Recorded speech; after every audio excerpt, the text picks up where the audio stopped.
Good morning, अस्सलाम वालेकुम। Rising Pakistan में आपको कहेंगे खुश आमदीद। मेरे साथ हैं मोहम्मद शुएब, मेरे साथ है सबीन फारूक। जुमा मुबारक। इस दुआ से उम्मीद के साथ कि आज के दिन का आगाज बहुत अच्छा आपका हो चुका होगा और साथ साथ कुछ प्लानिंग भी हो रही होगी। जैसे कि हम अक्सर वीकेंड की प्लानिंग कर रहे होते हैं।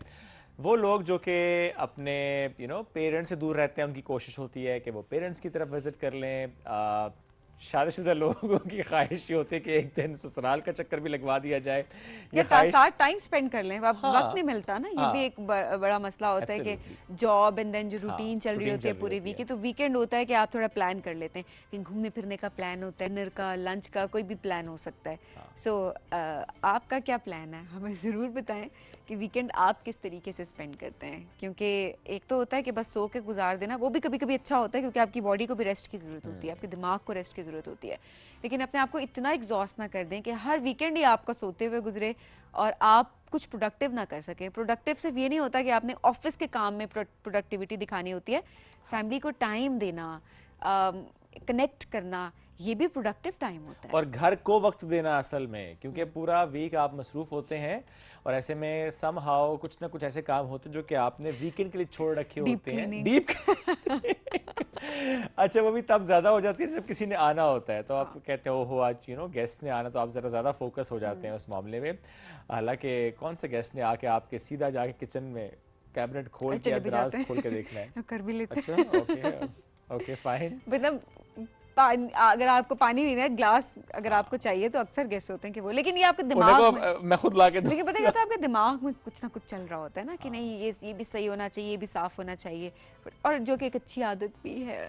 आई थिंक इसी बहाने सफाई हो जाती है। इसी बहाने सफाई हो जाती है। ये बड़ा जरूरी है। हमारे बड़े तो ये कहते हैं अच्छा, चलो इसी बहाने ही सफाई हो रही है, जो कि वरना तो आपने पूरा हफ्ता ही लगा दिया था और आपने सफाई ही नहीं की थी। तो ये बड़ा जरूरी होता है कि फिर आप जरा सोच के प्लानिंग के साथ अपने उस वीकेंड को स्पेंड कर रहे हो, जिसमें आपने घर का वक्त तो देना ही देना है। पर मैं ये जरूर कहता हूँ कि वो जो मी ओनली टाइम है ना, वो भी बहुत जरूरी है और हर शख्स के लिए बड़ा जरूरी है, क्योंकि आपने पूरा हफ्ता जिस तरीके से काम किया होता है, वो जो आपकी एक हसल होती है, जो एक रूटीन होती है, आपने अपने आप को थोड़ा सा डिस्कनेक्ट करना होता है और थोड़ा सा नेचर से कनेक्ट करना बड़ा जरूरी है। मैं तो इसको बहुत ज्यादा एडवोकेट करता हूँ कि please spend your time with nature at least once in a week. वो आप 1 घंटा है, 2 घंटे हैं, but do spend that time greenery के साथ, नेचर के साथ। और सिर्फ फोन नहीं चलाते रहना, ये भी जरूरी है कि आपने नहीं चलाएं फोन, क्या मसला है? आपने अगर उसको जाके रिकॉर्ड करना है तो मेमोरीज नहीं वो तो चलें ठीक है, मेमोरीज के हद तक तो ठीक है। मैं वो स्क्रॉलिंग की बात कर रही हूँ ना कि वो मैं इसमें मुझे कह रही है कि जाके रिकॉर्डिंग ना किया करें। नहीं वो तो देखें, एक मैं तो जो ट्रैवल के शौकीन लोग होते हैं, मुझे बड़ा अच्छा लगता है ये कि वो जाके रिकॉर्ड करते हैं and then they post on social media. Because देखें आपने एक पाकिस्तान का इमेज भी तो दुनिया को दिखाना, आप कैसे दिखाएंगे? सो उसके लिए बहुत ज़रूरी है कि एक डेडिकेटेड टाइम हो जिसमें आप नेचर के साथ कनेक्ट भी कर रहे हो, but at the same time कुछ वक्त ऐसा हो कि जिसमें आपने रिकॉर्ड किया हो और आप सोशल मीडिया पे अपलोड करें। जितने लोग देखेंगे वो उन जगहों पे जाएंगे, टूरिज्म बढ़ेगा, और पाकिस्तान में जब टूरिज्म बढ़ेगा तो एक तो पाकिस्तान का इमेज बेहतर होगा, रियल इमेज बल्कि सामने आएगा, at the same time Pakistan की इकोनॉमी भी बेहतर होगी। एब्सोल्युटली, ये तो बात हमने की आज की हमारी ओपनिंग की। अभी हमें बढ़ना है आगे ब्रेक की तरफ। जब ब्रेक से वापस आएंगे हमारे मेहमान साथ मौजूद होंगे, उनसे करेंगे उनकी एक्सपर्टीज पर बात। रहेगी हमारे साथ, ये है राइजिंग पाकिस्तान।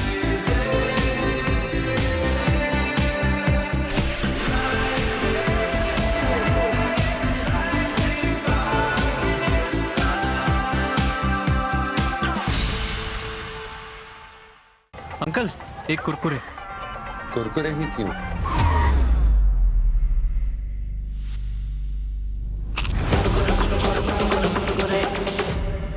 ऐਵੇਂ तो नहीं ना फिर। क्रेजी फॉर कुरकुरे अब ड्यू है तो शुरू है।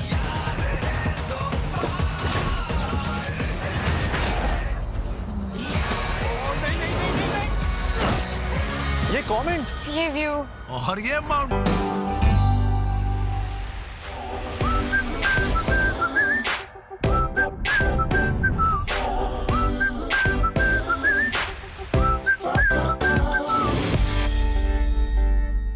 अब ड्यू है तो शुरू है।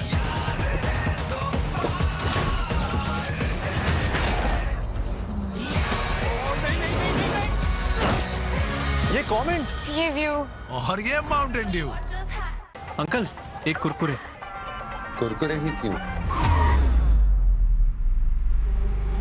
सीन कुछ ऐसा है कि कुरकुरे का कॉर्न से बना क्रंची कड़ाका मिर्ची मसाला मेरी टेस्ट बड्स को पीक मेन कैरेक्टर एनर्जी देता है। कुरकुरे का signature gold flavour serving only wins और मैं अपने कड़ाका एरा में क्रेजी।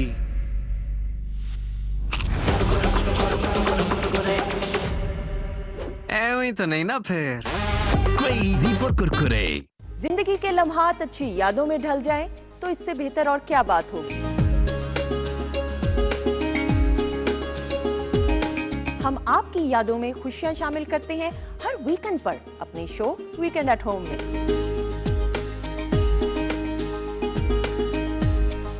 इसमें आपको हेल्थ टिप्स, मजेदार पकवानों की रेसिपी और दीगर मुफीद मालूमात भी फराहम की जाती है। और आपकी मुलाकात कराई जाती है नामवर स्टार्स से।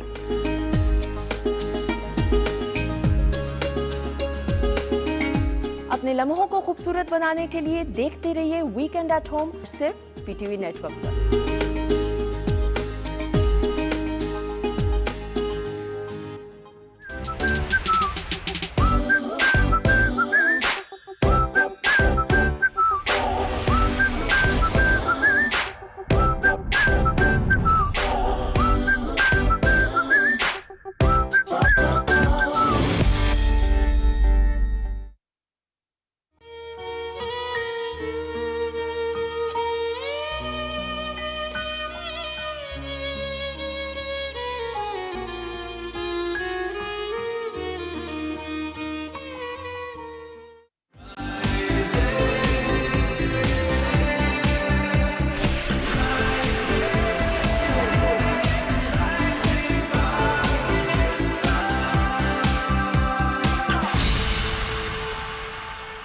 Welcome back. राइजिंग पाकिस्तान में एक बार फिर कहते हैं खुश आमदीद।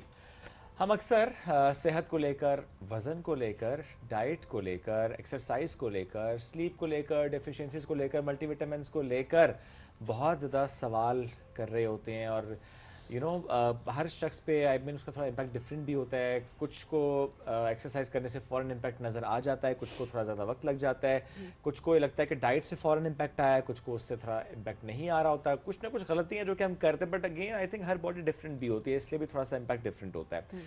तो आज हमने सोचा कि कुछ ऐसे सवाल जो हमारे जहनों में गर्दिश कर रहे होते हैं वो आपके सामने भी रखते हैं और उनका जवाब लेने की कोशिश करते हैं। वैसे सभी आपको ऐसा कोई सवाल जो कि फ़ौरन से माइंड में पॉपअप हो रहा हो, वज़न को लेकर या डाइट को लेकर, एक्सरसाइज को लेकर? मेरा सवाल What is that one question? मेरे तो बहुत सारे क्वेश्चन हैं। For example? For example For example, तो रहने दो। मनाहिल हारून। E.G मेरे ख्याल है अभी जब सवाल शुरू होंगे तो मैं भी जो है वो सवाल कर रहा हूँ। मुझे सिर्फ ये होता है कि कोई ऐसी डाइट मुझे पता चल जाए जिसमें ये हो कि मेरा मसल लॉस ना हो किसी तरह। ये भी बहुत ज़रूरी है क्योंकि मैं अक्सर ये नोट कर रही होती हूँ कि मेरा शायद ज़्यादा होता है ना। ऑब्वियसली एज एक बड़ा फैक्टर है, बट इतनी एज मेरी नहीं है कि मेरा मसल लॉस इस हद तक शुरू हो जाए कि मुझे फील होना शुरू हो जाए कि मेरा मसल लॉस हो गया। मनाहिल हारून साहब की मुलाकात कराते हैं जी। अस्सलाम वालेकुम मनाहिल, कैसी हैं आप? वालेकुम अस्सलाम, मैं बिल्कुल ठीक हूँ, आप लोग कैसे हैं? बिल्कुल ठीक, बहुत शुक्रिया प्रोग्राम में ज्वाइन करने के लिए। ये जो मसल लॉस होता है ये किस एज से स्टार्ट हो जाता है और इसको कैसे रिकवर किया जा सकता है, कैसे बचा जा सकता है? देखिए, ये आफ्टर 30 जो है वो स्टार्ट हो जाता है। और कांग्रेचुलेशंस। Thank you. अच्छा, मसल लॉस अब होता ही है कि हमारी जो घरेलू ख़वातीन हैं वो कहती हैं कि हम जो घर के काम सारे करते हैं तो हमें तो वर्जिश करने की ज़रूरत ही नहीं है, इस वजह से उनका मसल लॉस स्टार्ट हो जाता है। तो आपने क्या करना है, आपने स्ट्रेंथ ट्रेनिंग करनी है और साथ में अपना प्रोटीन बहुत अच्छा रखना है। सुबह में 3 अंडे ले लें ताकि आपका प्रोटीन इनटेक जो है वो सुबह में ही आधा फुलफिल हो जाए। हमारी गलती ये है, हम सब्ज़ी सालन इन चीज़ों पे रहते हैं, हमारा कोई स्केड्यूल नहीं होता। हाई प्रोटीन और स्ट्रेंथ ट्रेनिंग, ये दोनों चीज़ें आपको हेल्प करेंगी मसल बिल्ड करने में। ओके। लेकिन अंडों से मुतालिक एक वीडियो भी चंद दिन पहले हम देख रहे थे कि वायरल हो रही थी कि बहुत ज़्यादा अगर अंडे खाएं तो बॉडी पे उसका इम्पैक्ट होता है। तो क्या वाकई ऐसा है? स्पेशली जो कहा जाता है तासीर गर्म है अंडों की। पर गर्मियाँ भी ज़्यादा आ गई कि क्या वाकई रोज़ अंडे खा सकते हैं? आपने कहा 3 अंडे सुबह ही खा लें ताकि आपकी हाफ प्रोटीन इंटेक तकरीबन पूरी हो जाए। तो रोज़ाना खा लें, किसी दिन ब्रेक देनी चाहिए, कितने अंडे हम खा सकते हैं? ठीक है। अच्छा देखें, जहाँ तक तासीर की बात है तो कोई चीज़ ठंडी गर्म नहीं होती, वो आपके बॉडी का टेम्परेचर है जो सेट होता है according to taking that food item. ठीक है। हर किसी की बॉडी जो है वो डिफरेंट तरीके से रिएक्ट करती है। तो जब भी हम अंडे खाते हैं वो एनर्जी बनती है जिसकी वजह से आपको लगता है कि गर्माइश आई है, लेकिन वो ऐसे कोई चीज़ नहीं है कि आपको गर्म फील हो रहा है या अंडे गर्म हैं। हर बॉडी टाइप डिफरेंट है और वो रिस्पॉन्ड करेगी डिफरेंटली, लेकिन वो बॉडी का टेम्परेचर होता है जो मेंटेन हो रहा होता है। तो ये बात नहीं है कि अंडे गर्म है, ठीक है। अब सेकंड चीज़ ये है कि 3 अंडे मैंने उन लोगों के लिए बोला है जिनको कोलेस्ट्रॉल या कोई भी मेडिकल इशू नहीं है। अगर आपको मेडिकल इशू है तो फिर तो आपने डाइटिशियन या अपने डॉक्टर से ही पूछना है। और मेडिकल इश्यूज कौन कौन से? जैसे कोलेस्ट्रॉल है, ठीक है, उसमें फिर आप एग वाइट्स का इस्तेमाल करेंगे, आप योक नहीं लेंगे। फिर जैसे 2 एग वाइट्स ले ली, 1 योक ले ली, तो वो फिर डिपेंड करेगा कि आपका कोलेस्ट्रॉल किस लेवल का है। तो इस तरीके से आपने देखना है। बाकी एक वीडियो मैंने भी देखी है कि जी वो बहुत ज़्यादा अंडे खाते हैं और उनकी आवाज़ जो है वो चिक जैसी हो जाती है। वो एक वायरल रील है, जैसे ऐसे ही फनी रील बनाई हुई है। मुझे भी अक्सर वैसे ऐसे ही फील होता है, खा खा के अंडे हम ऐसे ही वो एक्चुअली बन जाएंगे। कहा जा रहा था उस रील पे। देखें ये एक जनरल अंडरस्टैंडिंग है कि जो चीज आप खाते हैं उसके ट्रेड्स आप में आ जाते हैं। ऐसे ही है। सो वो कहते हैं कि मुर्गी क्या आप अंडे खाएं तो मुर्गी बन जाएंगे। नहीं जब अब मैं कुछ आप दुम्बे का गोश्त बहुत खाती हैं ना? तो मतलब क्या, मुझे दुम्बा नहीं पसंद। मैं वही बात करने लगी कि अगर आप दुम्बा खाते हैं तो क्या आपके अंदर दुम्बे के ट्रेड्स आने शुरू हो जाते हैं? नहीं, वो कहते हैं कि जो चीज आप खाते हैं उसकी ट्रेड्स आ जाती हैं। नहीं देखिए, बेनिफिट्स आते हैं। अंडा खाएंगे तो उससे क्या होगा, आपकी इम्यूनिटी अच्छी हो रही है, बोन हेल्थ अच्छी हो रही है, बाल सिल्की होंगे और साथ ही साथ आपकी आई साइट अच्छी होगी, ब्रेन फंक्शनिंग में भी हेल्प करेगा। तो हमें बेनिफिट्स नहीं पता होते और हम उसको जो है, अगर आप एक चीज़ की ज़्यादा इंटेक कर लेंगे तो साइड इफेक्ट तो होगा। जो लोग 6 से 7 अंडे खा रहे हैं, फिर पानी का इंटेक नहीं कर रहे हैं, उनकी डाइट में कोई लिक्विड्स नहीं है, तो डिहाइड्रेशन, ब्लोटिंग ऐसी चीज़ें तो होंगी आपको। तो आपने मैनेज करना है अपने पूरे दिन को। ये नहीं कि आज मैंने 3 अंडे खाए हैं तो बस मैंने पूरे दिन प्रोटीन नहीं लेना। अपना देखें आपको किस चीज़ की कितनी रिक्वायरमेंट है। अच्छा, प्रोटीन के लिए प्रोटीन पाउडर्स का बहुत इस्तेमाल हो रहा है कि नॉर्मली होता है ना कि आप चलें रूटीन ऐसी है आपकी या आप ये डाइट से पूरा नहीं कर पा रहे। एग्जैक्टली नहीं पूरा कर पा रहे, तो क्या प्रोटीन पाउडर्स का इस्तेमाल भी इनफ होता है? देखिए, अगर तो आप डाइट से पूरा कर रहे हैं तो वेल एंड गुड, नहीं हो पा रहा तो आप प्रोटीन पाउडर का बिल्कुल इस्तेमाल कर सकते हैं।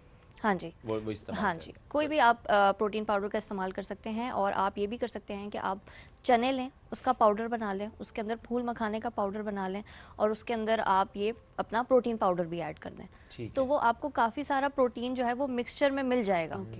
तो इस तरीके से भी आप ले सकते क्या हैं। वेट गेन भी होता है? क्योंकि चने उसकी एडिक्शन हो जाती है। मुझे तो एक मर्तबा अच्छी खासी एडिक्शन हो गई थी जब आप चने खाना शुरू कर देते हैं। तो क्या उससे भी वेट गेन होता है? कितनी क्वांटिटी में इनफ होता है पूरे दिन में?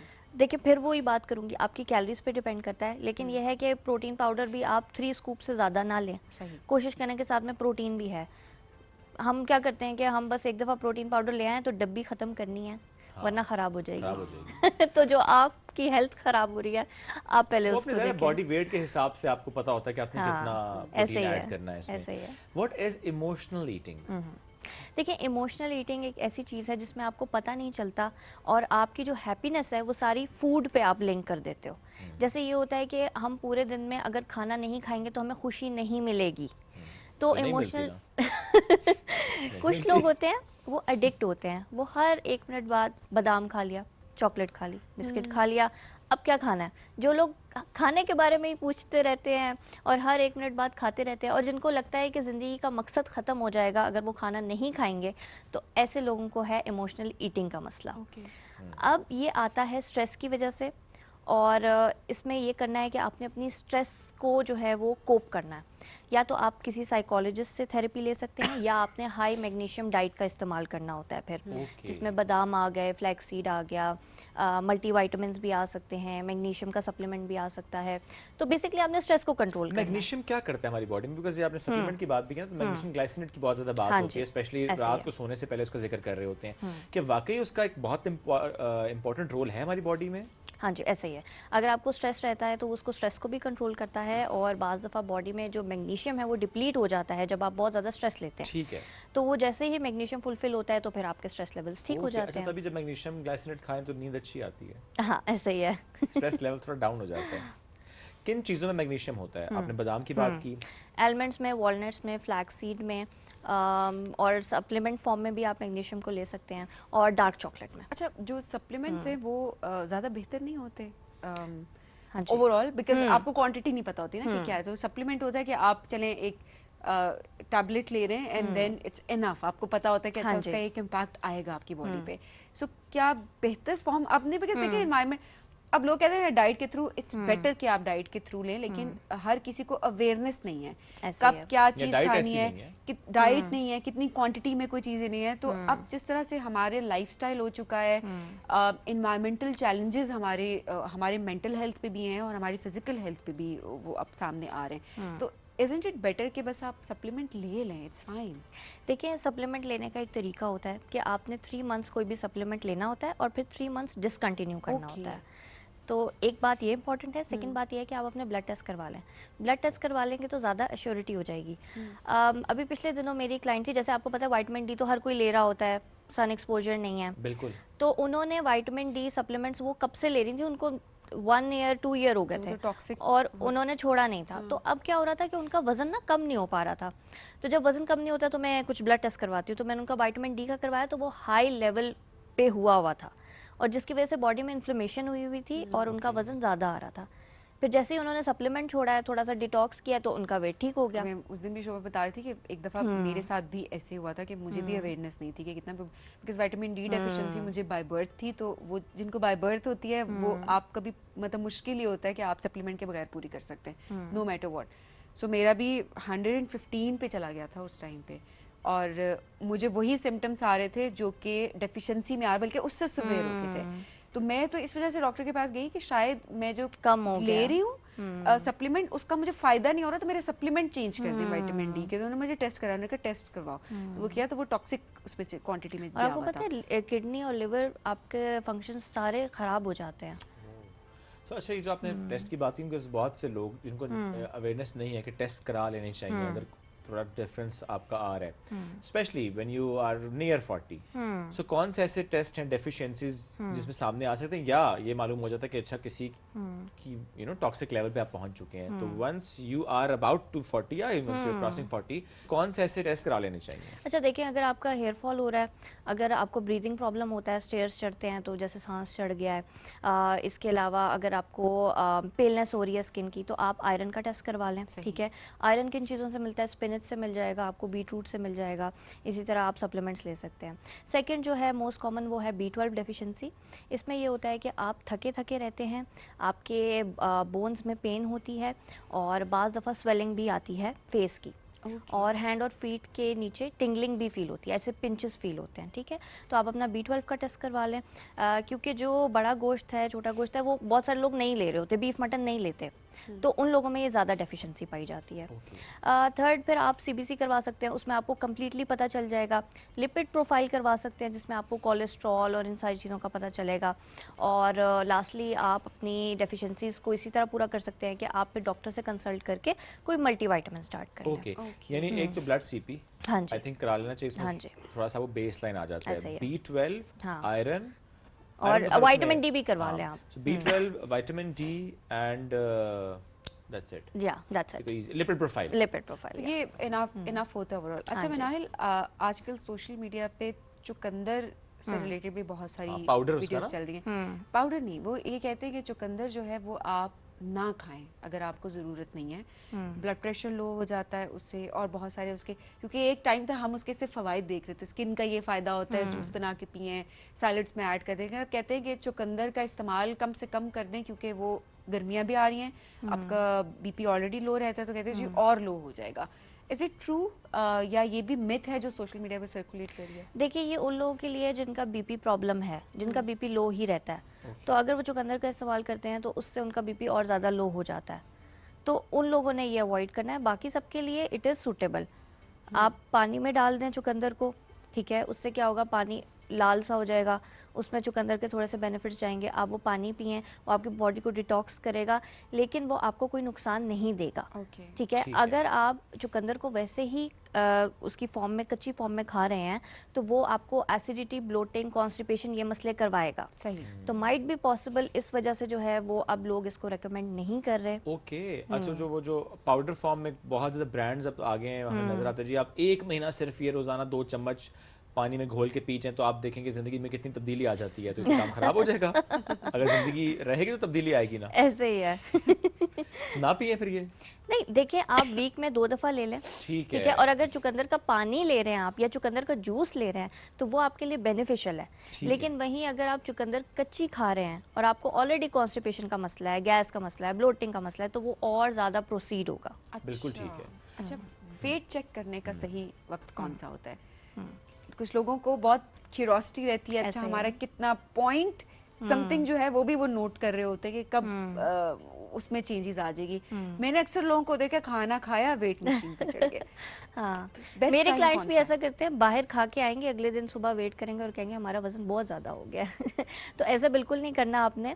पहली बात तो ये है, जिस दिन आप बाहर से खाते हैं अगले दिन वजन नहीं करना, 2 दिन बाद वजन करना है, क्योंकि जो बाहर से खाना खाया जाता है उसमें सोडियम, सॉल्ट और स्पाइसेस, ये चीज़ें होती हैं जो वजन को, Water retention हाँ, होती वाटर रिटेंशन हो जाती है। सो बेस्ट टाइम ये होता है कि उठते साथ आप वॉशरूम गए हैं, आपने अपने रेस्ट रूम या वॉशरूम का इस्तेमाल कर लिया, उसके बाद आप बाहर आएँ, खाली पेट हैं, पानी नहीं पिया, कुछ भी नहीं खाया हुआ, आपने वज़न करना है। और इसमें जो सबसे इंपॉर्टेंट बात है कि आपने कारपेट के ऊपर कभी भी वेट मशीन को नहीं रखना।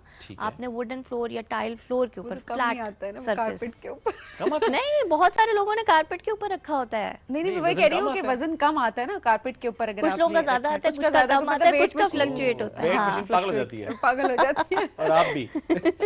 अच्छा, अक्सर जब हम जाते हैं किसी डाइटिशियन के पास और जब वो वेट करते हैं या करती हैं, तो वो उस टाइम को देखते हुए, अगर वो 11-12 बजे का टाइम है तो वो कुछ और बताएंगे, अगर 3-4 बजे का टाइम है तो कुछ और बताएंगे। कहते हैं कि इसमें आप इतना माइनस कर लें, चूंकि अब इतने बजे आप वेट नहीं, कर और रहे हैं। कितनी लेयर्स आपने पहनी है, आपने जूतों का भी एक वेट है, शूज अगर आपने पहने हैवी वाले, जॉगर्स हैं आपके, तो वो भी तो काउंट हो रहा होता हाँ, है। लेकिन टाइम पे क्यों कम करते हैं, उसका क्या ताल्लुक होता है? देखिए, अगर जैसे सुबह को कोई क्लाइंट आया है और उसने नाश्ता किया हुआ है, तो ऑफ कोर्स उसका गेन आएगा। ठीक है। लंच के बाद अगर कोई आ रहा है उसका गेन आएगा। लेकिन हम ये देखते हैं कि जैसे अब शाम का टाइम हो गया, 2-3 बज रहे हैं, ठीक है, और क्लाइंट ने लंच नहीं किया हुआ इस टाइम पे, तो फिर तो वो उसको हम ठीक कहेंगे वेट है। हाँ ठीक है वेट। अगर वो सुबह ब्रेकफास्ट के बाद ही आ गया है तो हम कहेंगे कि इसमें से भी आप जो है वो 2 kg माइनस कर लें। ठीक है। अगर शाम को आ रहा है हम कहेंगे 1 kg माइनस कर लें। ओके। फिर उसके कपड़ों को देखते हुए अगर उसने हैवी जैकेट्स पहनी है तो हम कहेंगे चले आप 2 kg और कर लें या 2.5 kg कर लें। इस तरीके से होता है। ओके। लेकिन ये है कि बेस्ट ये होता है कि हम इंचेस ले लें। मैं अपने क्लाइंट्स को कहती हूँ कि आप वेट मशीन पे इतना डिपेंडेंट ना रहा करें। अक्सर लोगों की वेट मशीन ख़राब होती है और उनको पता ही नहीं होता। तो मैं क्या करती हूँ, जब भी कोई क्लाइंट कहता है जी वज़न कम नहीं हो रहा, मैं कहती हूँ पहले जाएं इंचेस करें अपनी, क्योंकि इंचेस जो है ना वो जब आपके चेंज होंगे आपको पता चल जाएगा कि वज़न भी कम हुआ है। ओके। और उसमें ये भी होता है समटाइम्स जो फैट है उसका वॉल्यूम ज्यादा होता है, अगर आपने फैट कम किया और अपने मसल गेन बेहतर किया तो ऐसा ही है।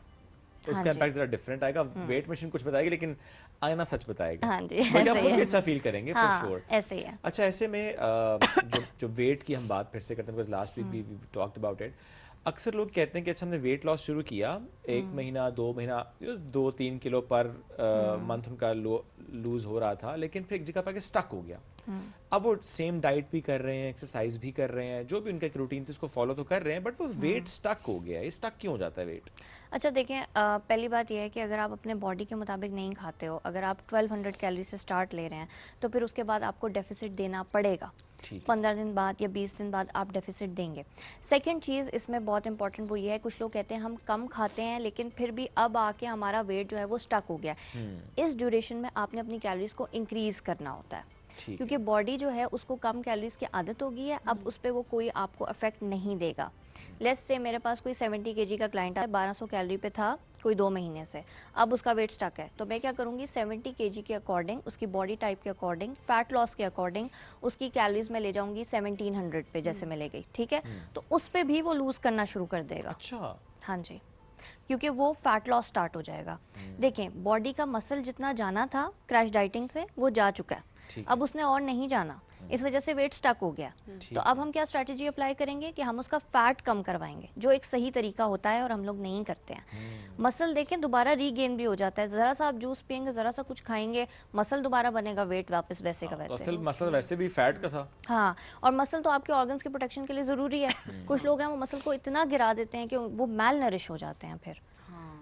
और तो फिर ज़ाहिर है आपकी हाँ। हेल्थ कॉम्प्लिकेशंस भी हाँ। स्टार्ट हो जाती हैं। इसलिए कहते हैं किसी भी क्रैश डाइट को 20 डेज से ज़्यादा ना करें। ओके, उसके बाद अगर आपने उसे कंटिन्यू करना है विद प्रॉपर प्लानिंग, फैट कम करना है आपने बॉडी से। Manal, thank you very much for joining us, it's great to have you. Thank you for having me. हमारी जब भी बात होती है हम वेट लॉस पे तो जरूर कोई ना कोई सवाल रखते हैं, बिकॉज मेजॉरिटी का ये इशू और है। ज़रूरी भी है प्लीज़, अगर आपको हर बार ये बॉडी शेमिंग नहीं होती कि अच्छा हमें बॉडी शेम किया जा रहा है, हेल्थ इशू है। एक तरीका हाँ ज़रूर होता है कि आप किसी को बताएं कि हाँ, और अगर कोई आपको बता रहा है बेहतर तरीके से, हाँ महफिल में नहीं बता रहा, अलग से आपको आपकी हेल्थ को सामने रखते हुए अगर कोई आपको कोई मशवरा दे रहा है तो इट्स बेटर कि आप उसको सुन लें, ये ज़रूरी है। हाँ, आप हर ये मत चीज़ समझो बॉडी body शेम shame नहीं कर रहा है, वो होती, आपका ख्याल भी कर रहा है। क्योंकि वेट गेन एक बीमारी है, वजन बढ़ना एक बीमारी है और इसको अंडरस्टैंड करना हम सबकी जिम्मेदारी है। Absolutely. Let's take a break. We'll be right back. ये है Rising Pakistan.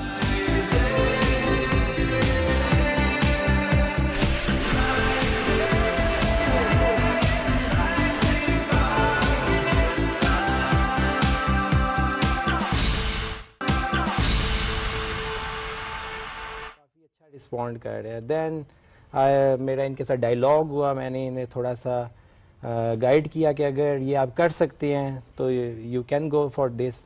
और फिर इन्होंने ट्राई की और फिर एक फ़न वे में हमने पढ़ा, कोई इन पे बर्डन भी नहीं डाला गया, थोड़ा बहुत पढ़ते थे, जो चीज़ें इन्हें टफ लगती थी तो फिर माइट भी 2-3 दिन नहीं पढ़ रहे होते थे। Okay. तो देन जब तैयारी थोड़ी बेहतर फील हुई, देन हमने फिर एडमिशन भेजा और अल्लाह के करम से इन्होंने अच्छा, ये देखें टैलेंट तो आपने पहचान लिया ना, उनका इंटरेस्ट डेवलप हो रहा था, बट इंटरेस्ट डेवलप होने के लिए भी एक माहौल भी घर का रिक्वायर्ड होता है। बिल्कुल। सो क्या ये माहौल का एक फ़र्क था कि जिससे बच्चे का रुझान इस तरफ गया? क्योंकि बच्चे आजकल की एज में, स्पेशली जो इनकी एज है 6, 7, 8 साल, खैर अब तो इससे भी छोटे बच्चे, मोबाइल की उनको एडिक्शन है, वो उनका टैलेंट भी वहीं रह जाता है और पेरेंट्स भी इस एडिक्शन को नहीं ख़त्म कर पा रहे होते। क्या आपने घर का माहौल ऐसा रखा कि बच्चे का इंटरेस्ट डेवलप हुआ या ये नेचुरली गॉड गिफ्टेड है? इन्वायरमेंट सबसे इम्पॉर्टेंट है, जो आपने बात की। इन्वायरमेंट के बगैर ना आप कुछ भी अचीव नहीं कर सकते। मतलब हर बच्चे में टैलेंट मौजूद होता है, अब आपका काम होता है उसे इन्वायरमेंट प्रोवाइड करें और उसका टैलेंट सही सिर्फ में आप यूटिलाइज कर सकें। Everybody is talented. Absolutely. आप ठीक इस है, तो पहचानना अब है ये उसको। बच्चा जो है ये भी नॉर्मल बच्चों की तरह, ये भी खेलना पसंद करता है, दोस्त हैं इसके, गेम्स खेलता है। लेकिन अब with the passage of time चीज़ें बहुत चेंज हो गई हैं, एआई आ गया है, कंप्यूटराइजेशन आ गई है, तो उस चीज़ को हम पॉजिटिव भी यूज़ कर सकते हैं। तो ये काफ़ी हेल्प ले रहे होते हैं एआई की, और दूसरे कोई किसी टॉपिक में मसला हुआ वो उससे पूछ रहे हैं, उसके साथ डायलॉग चल रहे हैं, तो फ़न वे में आप चीज़ों को आज के दौर में बड़े इजी कर सकते हैं अगर करना चाहें। सही बात है। अब्दुल्ला, रूटीन क्या होती है? मुझे अपनी रूटीन बताओ पूरे दिन की। रूटीन जब पेपर पास करने से पहले उठता था नाश्ता वगैरह करके, कि उसके बाद खेलता था। फिर दिन में मैं कोई इतना ज़्यादा नहीं पढ़ता था, जैसे लोग कहते हैं 5 घंटे पढ़ो, 6 घंटे पढ़ो, आज इतने घंटे पढ़ो, एंड कोई ज़्यादा स्ट्रिक्ट नहीं होते थे अबू।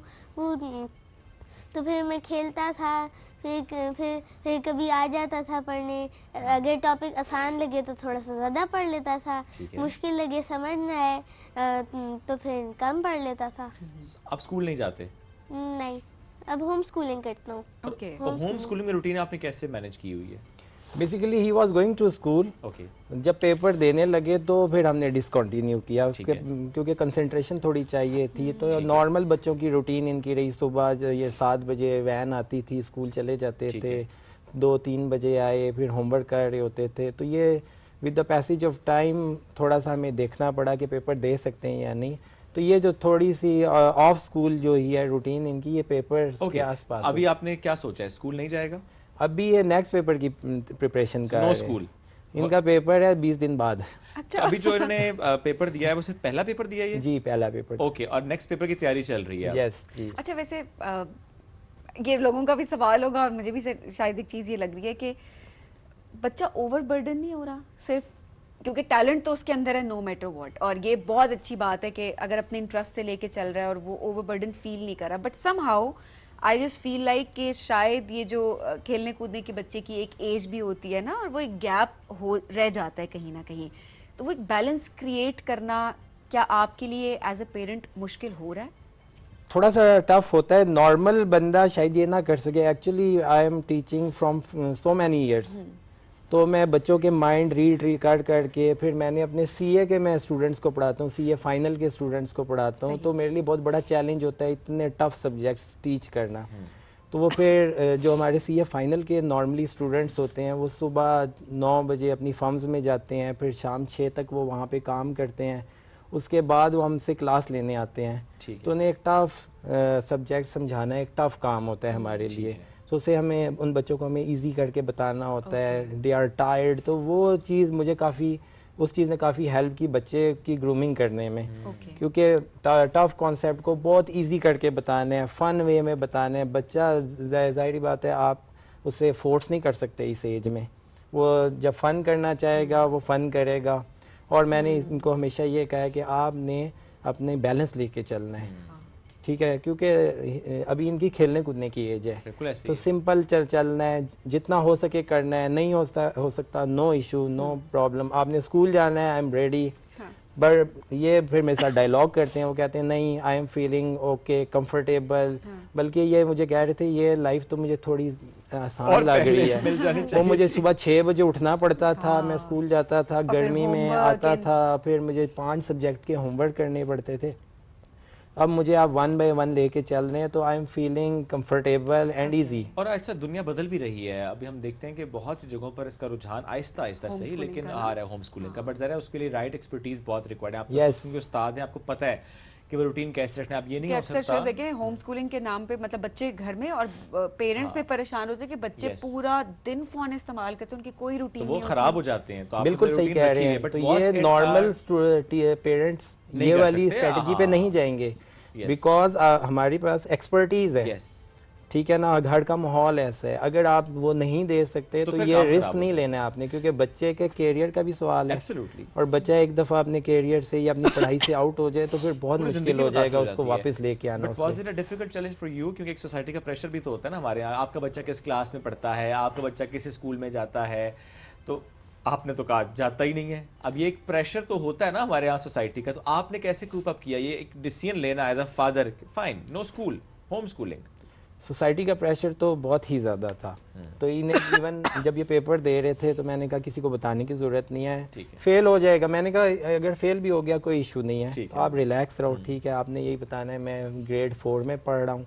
लेकिन जिनको पता चलता जाता था, ऑब्वियसली जब भी आप नॉर्मल से हट के जब भी चलेंगे तो सोसाइटी आपके अगेंस्ट हो जाती है, प्रेशर डाल देती है। लेकिन अगेन बात यह है कि चीज़ें बहुत चेंज हो गई हैं, कंप्यूटराइजेशन AI स्किल्स आ गए हैं, तो चीज़ें अब वैसी नहीं रही जैसे 10-20 साल पहले थी। अब हमारे पास CA करने जो स्टूडेंट्स आते हैं तो वो अब 20 साल की एज में है, बच्चा 18 साल की एज में है, देन वो ऑलरेडी टायर्ड अप होता है पढ़ के। देन हमें उसे जब हम कहें कि जी CA अब स्टार्ट करो और ये एक डिमांडिंग फील्ड है और आपको इतने साल इसमें 5-6 साल एफर्ट करनी है, तो वो सम टाइम मुझे स्टूडेंट ना डाउन फील होने लग जाती है, ठीक है। तो वो फैक्टर्स भी थे, लेकिन मेन थिंग ये है कि अब्दुल्ला ने खुद ही जो है वो एफर्ट की, अब्दुल्ला का ये इनिशिएटिव बड़ी हिम्मत की है, ये बड़ी बात है। अब्दुल्ला डांट भी पड़ती है बाबा से जब कुछ समझ ना आए या कुछ, नॉर्मल सी बात है, हम तो मारे खाते थे, लेकिन जनरल का करतूत वैसे हमारे ऐसे थे, हम पढ़ते भी नहीं थे बिल्कुल। और आज के बच्चे देखो खुद डेडिकेटेड कितने हैं, तो ये भी एक वाकई एक बड़ी बात है। लेकिन हम जरा खेल कूद पे हमारा ध्यान होता है ना, फिजिकल एक्टिविटीज, बाहर चले जाए, ऑल दैट, खुद भी खेल रहे हैं ना। हाँ मैं ये बात करने लगी कि जब होता है कभी कि खेल कूद ज़्यादा कर ली, बाबा डांटे कि नहीं अब इस टाइम पे पढ़ो, या कोई चीज़ समझ ना आ रही हो तो थोड़ी बहुत डांट टपट पड़ जाती है? बहुत कम, बहुत कम। ओके, वो माहौल अच्छा रखा हुआ है ना, एक बैलेंस माहौल रखा है। अब्दुल्ला क्या करना चाहते हो, क्या बनना चाहते हो? मैं बड़े होके अकाउंटिंग की फील्ड में एक्सपर्टीज कर डेवलप करके मैं कोई लीड रोल प्ले कर सकता हूँ, जैसे CFO, या अपनी अकाउंटिंग फर्म खोल सकता हूँ जिसमें बाबा का रिकॉर्ड भी तोड़ना है वो गोल्ड मेडल वाला। हाँ अरे बाप से ज्यादा किसको खुशी होगी इस बात हल्का की? सा सोच के बोला, एक बार कहते हैं हाँ, क्योंकि उसको पता है उसके बाबा को ज्यादा खुशी होगी इस बात से। Absolutely. कितने बहन भाई हैं आप अब्दुल्ला? मैं बस एक ही हूँ। अच्छा, आप एक, क्योंकि मैं Okay. कहने लगी थी कि बाकियों का भी ऑब्वियसली हो सकता है, क्योंकि एक माहौल ऐसा होता है ना, तो इंटरेस्ट बाकी बच्चों का भी बिल्कुल सही कह रहे हैं। उस तरीके से हो सकता है अच्छा, overall। अब देखिए चले अकाउंटिंग आपने अपना अपना एक शोबा भी है, आपको बड़ा फोकस है, पढ़ाते भी हैं, आपने उस पर पढ़ाया। अब जैसे बाकी सब्जेक्ट्स आएंगे जिस पे आपकी अपनी एक्सपर्टीज नहीं होंगी, what would you do then? अभी ये मैथ का पेपर दे रहे हैं, मैंने बीएससी मैथ स्टैट इकोनॉमिक्स में की हुई है, और चलिए, मैं कुछ subjects तो मैथ आपके अपने भी, घर और के ही मैं हैं। जो मैथ्स और इकोनॉमिक्स है उसमें भी Pakistan institute of public finance accountant में पाकिस्तान टॉपर रहा हूँ। माशाल्लाह माशाल्लाह। तो वहाँ पे भी एक्सपर्टीज़ है। फिर अगला फिर इरादा होगा इकोनॉमिक्स के सब्जेक्ट की तरफ ठीक जाने है। का, तो जो मेरी एक्सपर्टीज़ हैं उस तक तो मैं लेके जाऊँगा। ठीक फिर है। जहाँ पे और एक्सपर्ट की ज़रूरत होगी डेफिनेटली वो सब्जेक्ट फिर उनके हवाले किए सही। जाएंगे। ओके, वो एक चैलेंज ज़ाहिर लगता है इसलिए भी है क्योंकि अभी ना ग्रेड वाइज चीज़ें पढ़ रहे थे, आहिस्ता आहिस्ता साइंस सब्जेक्ट से लेट्स सपोज मैं बात करूँ, तो आहिस्ता आहिस्ता पढ़ते पढ़ते आप उस लेवल तक पहुँचते हैं और जब आप पेपर्स देते हैं, क्या आपने अपने माइंड में कोई ऐसा टारगेट सोचा हुआ है कि चूँकि 8 इयर्स में इसने अब ये रिकॉर्ड बना लिया है जो कि वर्ल्ड रिकॉर्ड है माशाल्लाह, तो एक सर्टेन एज में सारे पेपर्स क्लियर करने का कभी ज़रा रिकॉर्ड तो है, वो रिकॉर्ड तोड़ने की कोई ख्वाहिश? ख्वाहिश तो होती है, but I don't want to burden him. ठीक है, रिलैक्सेशन इज मोर इम्पॉर्टेंट। बिल्कुल ठीक तो है, मैंने बहुत इसे अच्छी कहा रिलैक्स होके चलो। तो ये भी कोई इरादा नहीं था और रिकॉर्ड वगैरह बनाने का, बन ये गया। एक एक्सपेरिमेंट था वो। और अब्दुल्ला की ये अपनी जो पर्सनल जो विलिंगनेस थी और जो इंटरेस्ट था इस सब्जेक्ट में, वो उसकी वजह से इनका पास हुआ है। वो जो पूरे खानदान पे एक प्रेशर अब आ गया बाकी बच्चों पे, वो देखो अब्दुल्ला ने ये कर लिया है। अब जाहिर है उन्हें भी मीट करना चाहिए कि कहीं ना नहीं नहीं, जो क्योंकि हर किसी के बच्चे अंदर ने talent प्रेशर नहीं है। लेना। मैं हर बच्चे को कहता हूँ प्रेशर नहीं लेना। आप क्या चाहते हो, आप अपनी विलिंगनेस अपने पेरेंट्स के साथ डिस्कस करें, डायलॉग करें, ठीक है। ये कोई रेस नहीं है, ये पढ़ाई है, बिल्कुल ठीक है। ठीक है। और इसमें ब्रांचेस हैं, जिस मर्जी ब्रांच में आप जाके एक्सेल कर सकते हैं, अपनी एक्सपर्टीज ले सकते हैं, और कोई जल्दी करने की ज़रूरत नहीं है, बिल्कुल ठीक है। ठीक है। जो 3 में 4 में है, ही इज़ हैप्पी, तो वो उसी तरह चले।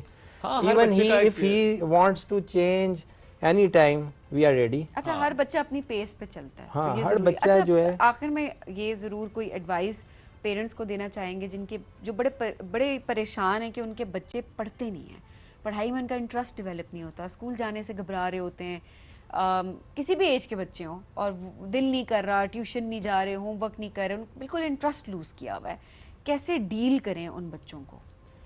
स्टूडेंट जो बच्चे हैं ना, वो फूल की तरह बेसिकली, और फूल की आपको हिफाजत करनी पड़ती है। उसकी केयर नहीं करेंगे तो वो मुरझा जाएगा। तो ये बच्चों का भी यही हिसाब है। बच्चा अगर पढ़ नहीं रहा तो आप फाइंड आउट करने की कोशिश करें क्या प्रॉब्लम क्या आ रहा है, ठीक है। अगर कहीं आपके घर के सिस्टम में तो प्रॉब्लम नहीं है, कहीं ऐसा तो नहीं है पहले ही आपने उसको ऐसा इन्वायरमेंट प्रोवाइड किया, वो गेम्स में लग गया, वो वीडियोस देख रहा है, सॉन्ग सुन रहा है, ठीक है, अच्छी बात है, वो कर रहा है। लेकिन अगर उसका फुल इंटरेस्ट उधर चला गया, देन सडनली आप उसे कहेंगे तो वो कि नहीं अब कर आप पाएगा। चेंज करो, आप पढ़ाई पे लग जाओ। अगर बच्चे के माइंड में ये है कि मैंने सोशल मीडिया पे ही जाके बस अपना कंटेंट क्रिएट करना है, मुझे पढ़ाई की ज़रूरत नहीं है, तो ये माइंड उसका बना क्यों? हाँ, तो बनाया वो ना किसी पहले वो ग्रेजुअली बना ना, एक दिन में तो बच्चा नहीं डाइविएट करता अपने उससे। तो आपको बेसिकली सिस्टम, हमारे अकाउंटिंग में ना हम पढ़ते हैं या किसी भी कंपनी का हम ऑडिट करने जाते हैं, तो ऑडिटर पहले उसके सिस्टम्स को समझता है, उनके कंट्रोल्स को समझता है। और अगर किसी कंपनी का सिस्टम या कंट्रोल्स अच्छे ना हो तो फिर ऑडिटर कहता है इस कंपनी में फ्रॉड का चांस ज़्यादा है, गलतियों का चांस ज़्यादा होगा ऐसे ही balance sheet profit and loss में।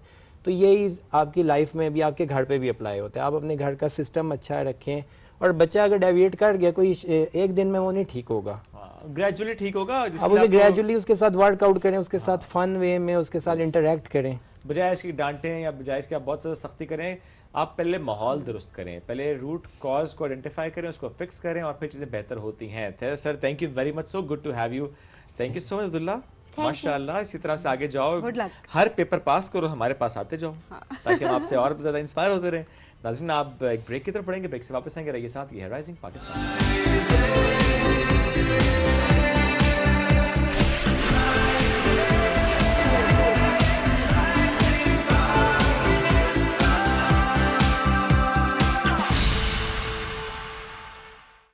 मेरा लेमन मैक्स बार कम घुले ज्यादा चले।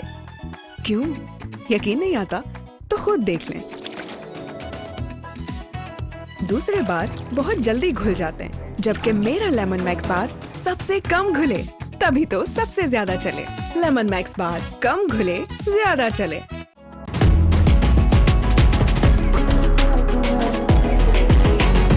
दम दम दम दमादम बन जा नंबर 1। अंकल एक कुरकुरे। कुरकुरे ही क्यों?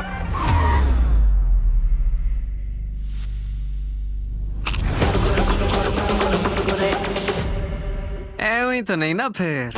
Crazy for Kurkure. क्या हम यहाँ हारने आए हैं? तो क्या हम उन्हें गोल करने देंगे? ऐसे ऐसे ऐसे ऐसे क्यों क्यों?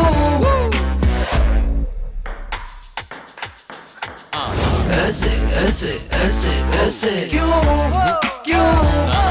ऐसे ऐसे क्योंकि आ गया नया लीज मैक्स, जिसके ऐसे ऐसे शुरू है मैक्स क्रश, मैक्स फ्लेवर और max taste. New Lay's Max, the ultimate potato chip experience. अब ड्यू है तो शुरू है।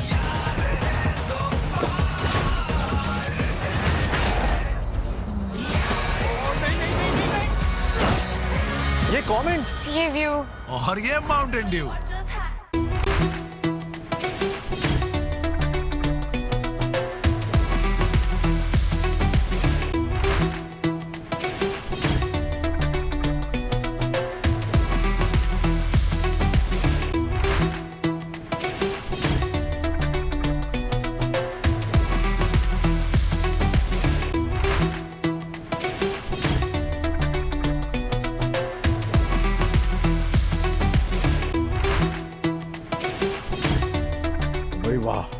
वाओ,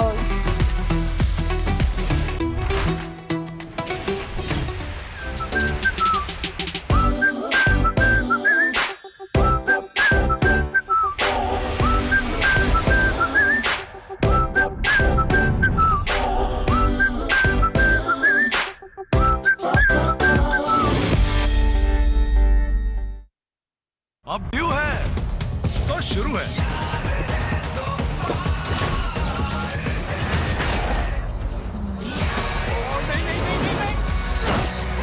ये कमेंट, ये व्यू और ये माउंटेन ड्यू।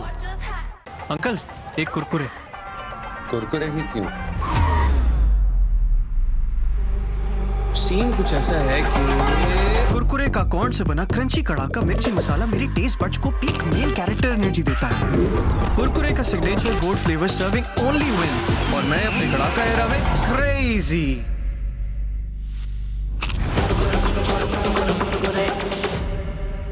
ऐਵੇਂ तो नहीं ना फिर।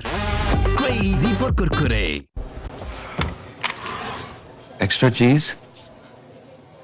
सॉरी यार। अब जा ही रहा है तो बर्गर में एक्स्ट्रा पैटी, एक्स्ट्रा मेयो और फ्राइज में एक्स्ट्रा मसाला डलवा दे यार। बस अरे ये भी दे दे, इसमें एक्स्ट्रा फिश डल है तो तू भी ना यार। 7 Up now with extra fizz। Pakistani खाने ज़ुबान पे लगे तो छूटते नहीं हैं, और अगर कपड़ों पे लगे तो वो कोरमे को आउट ऑफ साइट कर देगा। कढ़ाई से भी फाइट कर लेगा। कौन? ब्राइट, क्योंकि नए ब्राइट का बेस्ट एवर फॉर्मूला गहराई से दाग निकाले। आपके रेस्टोरेंट का मेन्यू आपकी यूनिफॉर्म में भी नजर आता है, इसीलिए तो ये काम ब्राइट और आपको दिया जाता है।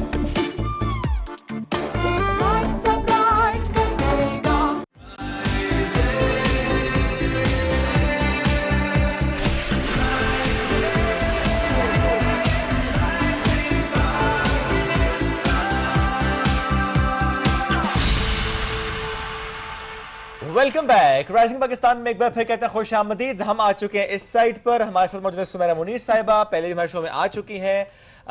लीबिया में इन्होंने 6-7 साल गुजारे, जिसकी वजह से अरब डिशेस को इन्होंने बड़ा समझा, और अब तो कई सालों से पाकिस्तान में उनको इंट्रोड्यूस भी कराती हैं। और बड़ी डिफरेंट सी डिश है जो इस वक्त यहाँ पे है। जरा इस बारे में बात करेंगे, पहले सुमेरा को वेलकम करते हैं। अस्सलाम वालेकुम, कैसी हैं सुमेरा? वालेकुम सलाम। बहुत शुक्रिया ज्वाइन करने के लिए, और ये बहुत यम्मी लग रहा है and I can't wait to try. बल्कि शुएब इंतजार नहीं कर सकते ट्राई करने के लिए। जरा इस डिश के बारे में बताएं पहले। ये अरबिक डिश है कताइफ और ज़्यादातर ये डिज़र्ट है और खुशी के मौके पे हमेशा उनकी काफ़ी जो सी होती है ना रिच किस्म की होती हैं डिज़र्ट्स और रमज़ान में और ईद वगैरह में और जैसे हमारे यहाँ ईद पे शीर खुरमा बनता है तो वहाँ पर ईद पे ये बनता है और बहुत और दूसरी भी होती हैं बसबूसा है जैसा बकलावा है हाँ बकलावा बड़ा मशहूर है कुनाफा है।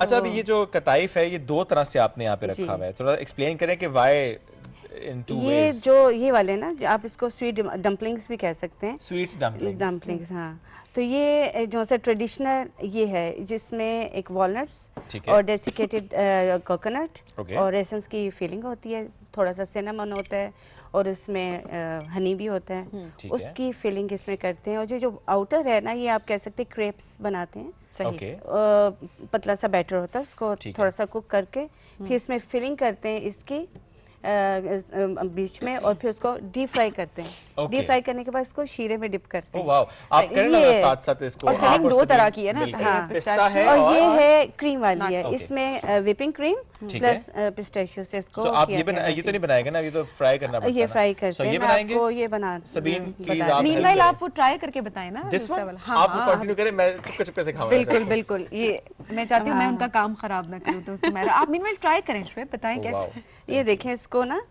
इस तरह करके जो बनाया है ये जैसे डम्पलिंग्स की फिलिंग जी ये देखें इस तरह की है और ये किस चीज से बना दोबारा बताइएगा जरा ये बैटर होता है मैदा थोड़ी सी सूजी होती है उसमें आपने बेकिंग पाउडर ईस्ट वगैरह डाल के पतला सा बैटर इसको पानी के साथ बनाना है और देन आप इसको फ्राई कर लेते हैं पैन में जैसे पैनकेक्स बनाते हैं हाँ 1 साइड से सही आपने करना है इसको बहुत मजे का है इट्स टू डिलीशियस और मैं समझ नहीं पा रहा कि पाकिस्तान में किस डिश से मिलता जुलता टेस्ट है इसका किसी से है मिलता जुलता आई डोंट नो मुझे याद नहीं आ रहा ये देखें ये क्रीम डाली हुई है हमने ठीक है ये वो पंजाब में ये देखें आई डोंट नो क्या कहते हैं शादियों पे वो जो लड्डू ही कहते हैं उसको इसी शेप में होता है वो जो कि भेजते हैं ना उससे मिलता जुलता टेस्ट है वो उसका क्रस्ट जरा होता है जरा ये जूम अगर करके दिखा दें इस वक्त जो सुमेरा बना रही हैं ये देखें देखिए कितने मजे से अच्छा क्रीम ऐड की है इसके अंदर और उसके ऊपर इन्होंने आप इस पे जैम भी ऐड कर सकते हैं क्रीम के साथ मतलब ये तो मतलब आप अपने हिसाब से उसको कर सकते हैं एक और इसमें क्या है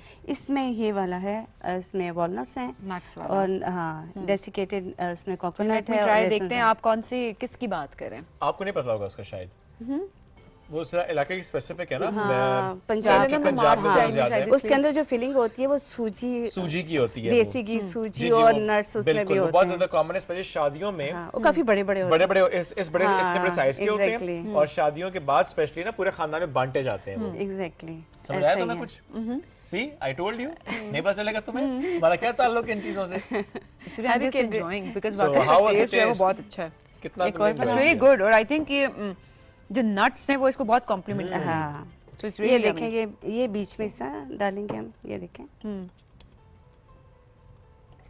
जो इस वक्त आपको फिल करके बता रही कि ये ऑब्वियसली ये तो फ्राई होता है नहीं इसमें वॉलनट्स हैं रेसन्स हैं और डेसिकेटेड जो कोकोनट है साथ में सिनेमन पाउडर है और हनी है हनी के साथ इसको किया थोड़ा सा रोज वाटर ये फिलिंग स्पेशली बहुत ज्यादा सिमिलर लेकिन इसमें थोड़ा कोकोनट का एडेड टेस्ट है उसमें कोकोनट नहीं होता अच्छा और इसमें भी आप अपने हिसाब से भी कर सकते हैं ना इसके अंदर फिलिंग आप जो भी ऐड करना चाहें या हाँ नहीं या कुछ ये तो एक ट्रेडिशन मैंने आपको बता दिया ना वो तो नट्स आपको देखें अरेबिक जितने ज्यादा होते हैं वो नट्स का बहुत ज्यादा इस्तेमाल करते हैं हनी का नट्स का और उनके जो सिरप होता है ना वो यूज होता है जैसा एक अरेबिक डिश है बसबूसा वो भी जो बेक करने के बाद ऊपर सिरप डालते हैं ये कुनाफा में भी ऊपर सिरप डालते हैं हाँ ये जो इसका आउटर मटेरियल क्या कहते हैं इसको ये जिसमें क्रेप्स नहीं होते हैं उसी तरह के हैं वैसे तो सबको जो से ना कताइफ ही होता है अब ये देखें इसको आराम से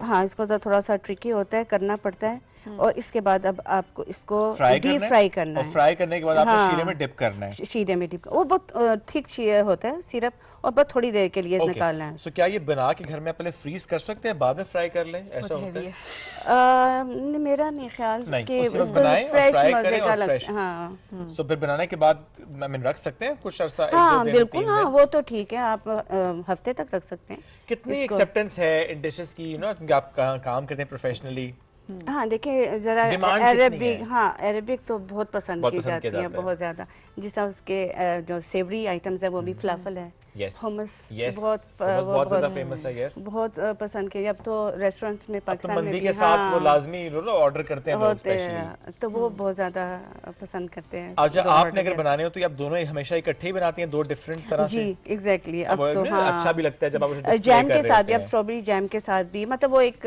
लुक भी अच्छी आती है। Okay. क्रीम के साथ स्ट्रॉबेरी जैम। अच्छा, इसको भी फ्राई नहीं, ये इसको फ्राई नहीं करता, ये Okay. ऑलरेडी इसमें सिंपल क्रीम है और उसके ऊपर जो है हाँ वो- उसकी क्रीम की फिलिंग है और ऊपर पिस्ताशियो डाल दिया। अच्छा, वैसे आपके घर तो लोग सारे अरबी खाने बड़े एक्सपेक्ट हाँ, कर रहे हो, बहुत ज्यादा। है ना? जहाँ से जाते होंगे एक्सपेक्ट करते होंगे कुछ डिफरेंट खाने को हाँ, मिलेगा।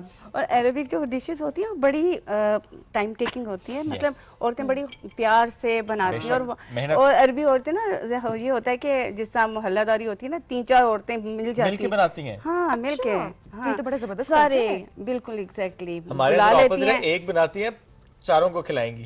हाँ, मिल वैसे के वाकई। बनाते हैं। और वहाँ ईद के तो खास मौक़ों पे ना आप बेकरी में भेजते हैं बेकिंग के लिए। Okay. बड़े बड़े डोनर्स या वो एक बिस्किट्स उनके होते थे, जैसा लिबिया की बात करी तो बच्चे सारे थे बड़ी बड़ी ट्रेस उठा के ना, Okay. तो बेकरी में जाते थे और वो वहाँ बेक होते थे। Very nice. एक सबीन से ट्राई करवाएं ना जरा बनवाना, जब तक मैं एक और हाँ, try मैं बनाना ट्राई कर सकती हूँ, मैं खाना मजीद ट्राई नहीं कर प्लीज कंटिन्यू। हाँ, ये देखिए ना, हैवी है, बहुत ये तो हैवी है है मुझसे, मतलब मैं हाफ के बाद में बड़ा Exactly. आहिस्ता आहिस्ता बाइट लेके मैंने उसको फिनिश अब किया। देखिए ये फ्राई है और उसके बाद ज़ाहिर कोशिश होती है कि ज्यादा एक्सेसिव जो होता है ना, देखिए फ्राइड भी है और हाँ। दूसरी बात ये कि शीरे में भी डिप हुई हुई है और अंदर नट्स भी हैं, तो आई थिंक एक पीस जो है वो इनफ filling, होता है, full इनफ filling होता है। है, लेकिन जाहिर सी बात है अगर आपका वजन भी नहीं बढ़ता और आप खा सकते हैं तो फिर आप 2-2, 3-3, 4-4 भी एक साथ देखिए खा सकते खुशी हैं। के जैसा ये वो कह रहे हैं कि पंजाब के जो लड्डू वो कभी खाए ना आप, वो कितना हैवी होता है। वो भी इतना बड़ा लड्डू होता है, मुझसे तो I mean, बिल्कुल ये finish 4 नहीं भी उससे छोटे होते हैं। आपको ऐसे पकड़ना होगा, ऐसे करके ना, ऐसे। हुआ। ओके, उसे क्या लगता है? अब इसके अंदर डाल के थोड़ा सा अंदर और घुमाओ उसे, यस। हाँ, इतना भी नहीं, घोलना नहीं है उसको। चुप करें शुएब, हमें अपने तरीके से बनाओ। my आपने God. अभी कहा था ना अपने तरीके से करें जो करना है। ठीक है, एक्स्ट्रा अपना तरीका हो गया, लेकिन चलें। हाँ, आप सही हुआ ना? हाँ, it's alright. Guys, I'm not good at cooking or baking. हाँ, जो सही है बिल्कुल। अब आप ऊपर ठीक है, ये और ऊपर ये हमने जस्ट करते हैं हल्का हल्का, ज्यादा भी डाल दिया तो कोई नहीं, शुएब खा लेगा। तुम्हारा ये बनाया कुछ तो भी कभी खा, नहीं ये खाऊंगा। कुछ भी खा लेता है, कोई दिमाग नई में। बात नहीं है, ये कुछ भी खाता है। वो हैवी है वो। ये देखें जी मैंने कितना अच्छा बनाया बहुत। है। पहली बार बनाया है एक मिनट ना, रुके जी, तो पहली बार बनाया है ना, फर्क चेक करें। तो फर्क होता है ना, पहली बार जब आप बनाए तो फर्क होता है। तारीफ ना करो अपनी इतनी। और आहिस्ता आहिस्ता नहीं, इंसान इसी तरह एक्सपर्ट होता है ना, बिल्कुल, इसी आराम तरह आराम, से आप आहिस्ता सीखते हैं। आहिस्ता। और सिर्फ ये थोड़ी होता है, ये है खाना सभी थोड़ी वाला आना चाहिए और सिर्फ, ये है सबीन वाला। तो इट्स ओके। आपको मेरा वाला ट्राई करना चाहिए प्लीज। है ना? हाँ, अच्छा आपने ये ट्राई किया, आपने वो ट्राई नहीं किया, प्लीज।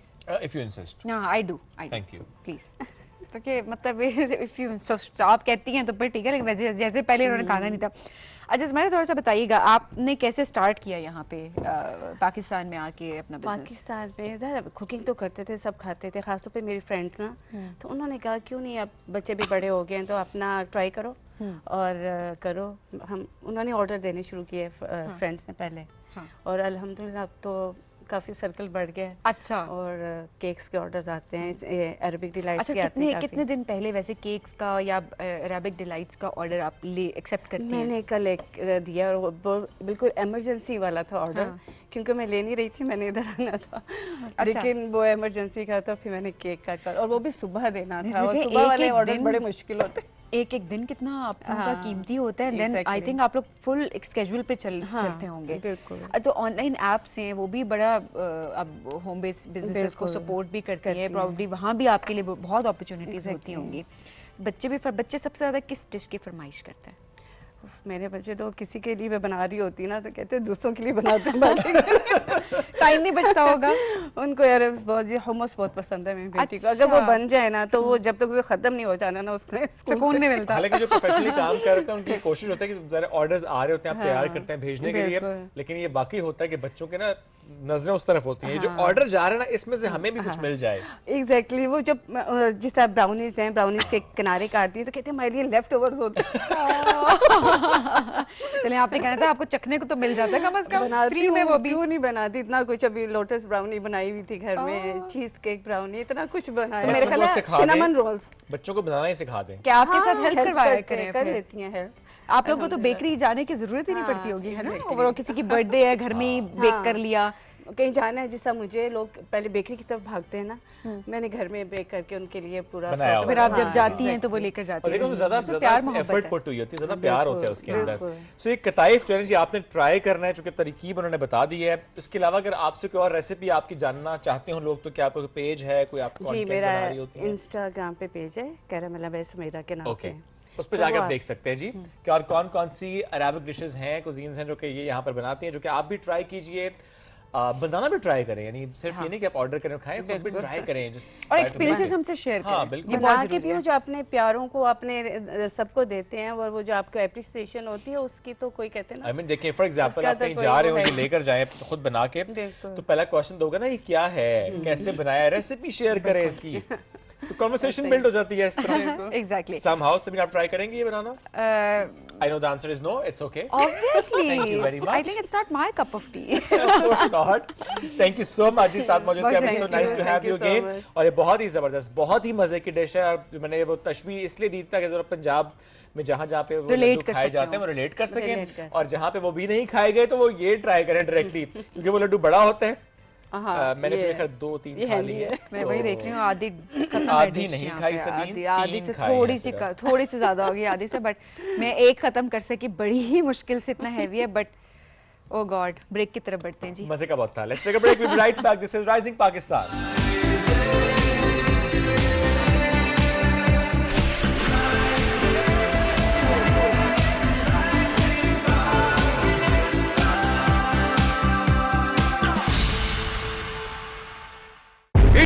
क्या हम यहाँ हारने आए हैं? तो क्या हम उन्हें गोल करने देंगे?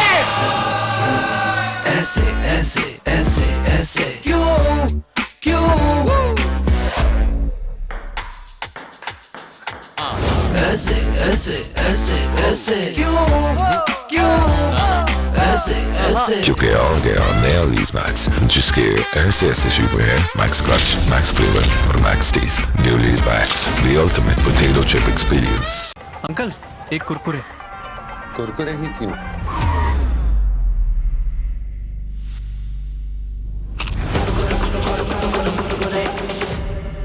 ऐਵੇਂ तो नहीं ना फिर। Crazy for Kurkure. अब ड्यू है तो शुरू है।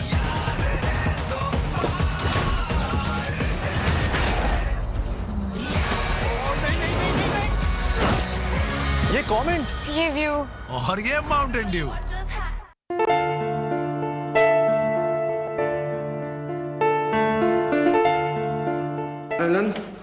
आज तो सुबह से तुमने सारे शहर की खाक छनवा दी। अब तो टांगों में बिल्कुल हिम्मत नहीं रही। जी चाहता है इन टांगों को किसी खूंटी पे टांग दूं। मुजरम है कि सड़क च मील गड्ढे है। हेलो मौत के गोले, की हाल है तेरा? फरीन ते तू ही चूहा महीन ते बड़ा ही लहीन है। जिस दिन तू सारा जोर ला ला के थक जाएगा तो मैं मुटियार जीत जाऊंगा। आफरीन भाई आफरीन। इंतकाम दी अग सड़ के भैन नूं पुट्ठी मत भी मैं ही दी। मैं अपने हाथी तुहाडे सिर ते सिरे।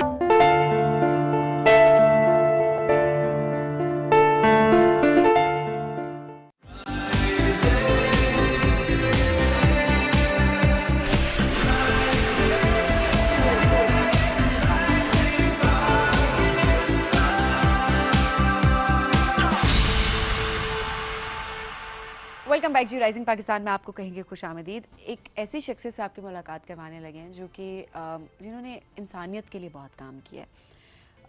हम देखते हैं कि पाकिस्तान पे जब भी कोई ऐसी मुश्किल आती है, कोई नागहानी आफत आती है, जब भी पाकिस्तान को ज़रूरत होती है हमारे हीरोज़ की, तो ऐसे लोग आगे बढ़ते हैं और इसके पाकिस्तान के लिए काम कर रहे होते हैं, इंसानियत के लिए काम कर रहे होते हैं और हर महाज पर जो है वो अपना किरदार अदा कर रहे होते हैं। वो चाहे फिर हम डिज़ास्टर की सूरत में, जिस तरह हमने फ्लड्स की सूरत हाल में देखा, बहुत सारे ऐसे इदारे हैं जो कि काम कर रहे होते हैं और जाहिर है आवाम की सपोर्ट होती है उनके साथ और बहुत सारे इदारे मिल के काम कर रहे होते हैं। लेकिन लीड करना ये एक बहुत बड़ा काम होता है, एक बहुत बड़ी जिम्मेदारी होती है। स्पेशली जब हम एड की बात करते हैं तो हम कहते हैं कि एड वहाँ तक पहुँचनी चाहिए जहाँ पर उसकी ज़रूरत है, क्योंकि एक कोऑर्डिनेटेड एफर्ट जो है वो बहुत इंपॉर्टेंट होती है कि जहाँ पर जितनी ज़रूरत है आप वहाँ पर उतनी एड पहुँचाए और बाकी की एड बाकी इलाकों में पहुँचाना बहुत ज़रूरी होती है। तो हम बात कर रहे हैं आसिफ शराजी साहब की, जो कि इस्लामिक रिलीफ के कंट्री डायरेक्टर हैं। इस्लामिक रिलीफ ओवरऑल वो काफ़ी ज़्यादा काम करता आ रहा है, इस प्लेटफॉर्म पे भी काफ़ी मरतबा हमने जिक्र भी किया। लेकिन आज ज़रा बात करेंगे आसिफ साहब की अपनी जर्नी के बारे में भी, कि कैसे इंसानियत की खिदमत करने का ख्याल उनको आया और कैसे आज तक ये बेड़ा उन्होंने उठाया है और कैसे मोटिवेटेड रखते हैं अपने आप को भी, एंड देन इदारा उनका किस तरह से इंसानियत के लिए काम कर रहा है। एब्सोल्युटली। आसिफ शराजी साहब ने ज्वाइन किया। अस्सलाम वालेकुम जी, कैसे हैं आप? वालेकुम अस्सलाम जी, बिल्कुल ठीक ठाक, आप सुनाएं? खैरियत से हैं? बिल्कुल ठीक ठाक माशाल्लाह। 25 साल सबीर ने भी जैसे जिक्र किया ना कि जो खिदमत का एक सफ़र है, वो जो पहला ख्याल, वो जो एक अर्ज डेवलप होती है कि अच्छा ये करना है, जिसमें ज़ाहिर पे हिंड्रेंसेस भी नज़र आती हैं, चैलेंजेस भी नज़र आते हैं, वो तो थ्रू आउट ज़ाहिर आपको नज़र आ भी रहे होते हैं।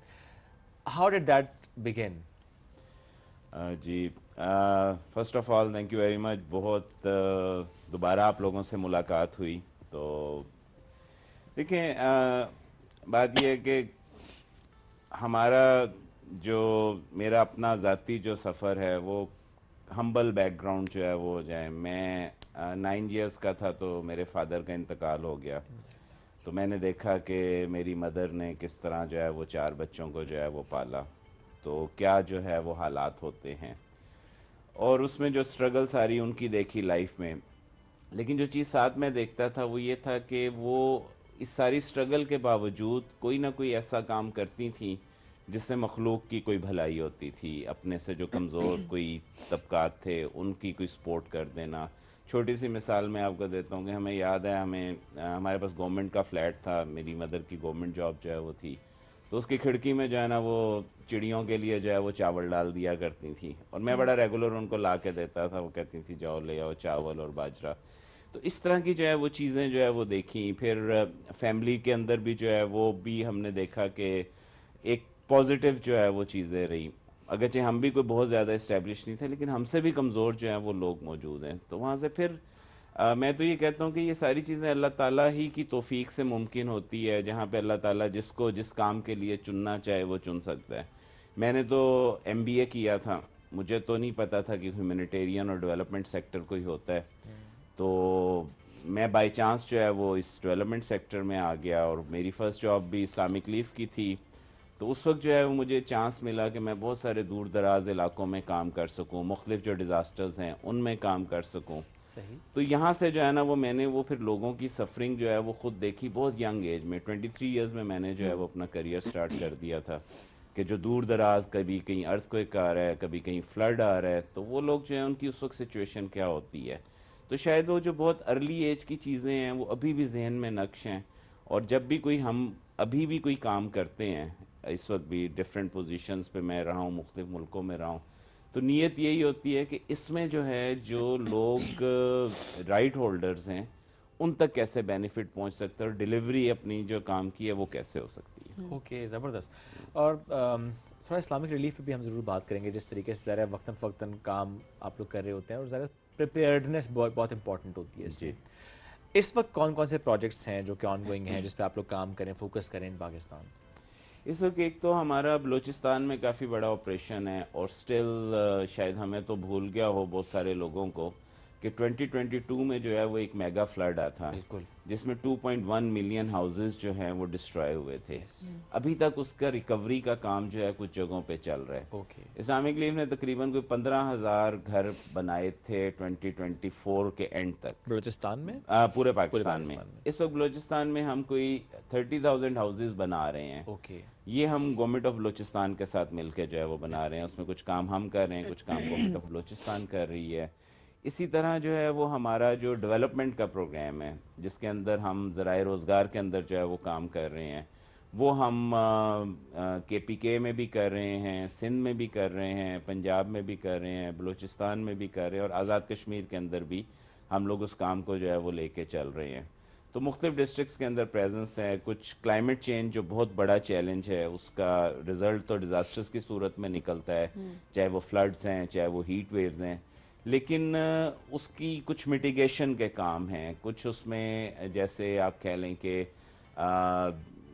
क्लीन ग्रीन एनर्जी है, सोलराइजेशन है, इसी तरह वाटर रिचार्ज है, कि उसके इम्पैक्ट्स को जो है वो कम किया जा सके। अडैप्टिव लाइवलीहुड्स की चीज़ें हैं कि मुतबादिल ज़राए रोज़गार जो हैं, तो इन सारी चीज़ों के ऊपर हमारा रेगुलर काम चल रहा है। और एक और काम जो मैं ज़िक्र करना चाहूँगा, जो हम सब के दिल के बहुत करीब है, वो हमारा जो ऑर्फन या यतीम बच्चों के साथ काम है, जिनको हम रेगुलर स्पॉन्सरशिप देते हैं। उसमें अभी अल्हम्दुलिल्लाह ये है कि पाकिस्तान से भी लोगों ने स्पॉन्सर करना शुरू किया। इससे पहले UK, USA और कनाडा से ज़्यादा जो है वो स्पॉन्सरशिप्स उनकी आती थी। तो वो हमारा एक रेगुलर काम है, जिसमें उन बच्चों के साथ हम ग्रेड उनके 1 से लेके आगे तक उनको चलाते हैं। अल्हम्दुलिल्लाह बहुत उसमें सक्सेस स्टोरीज जो हैं वो हमारे पास हैं। कोई डॉक्टर है, कोई इंजीनियर है, कोई IT है। जी सही।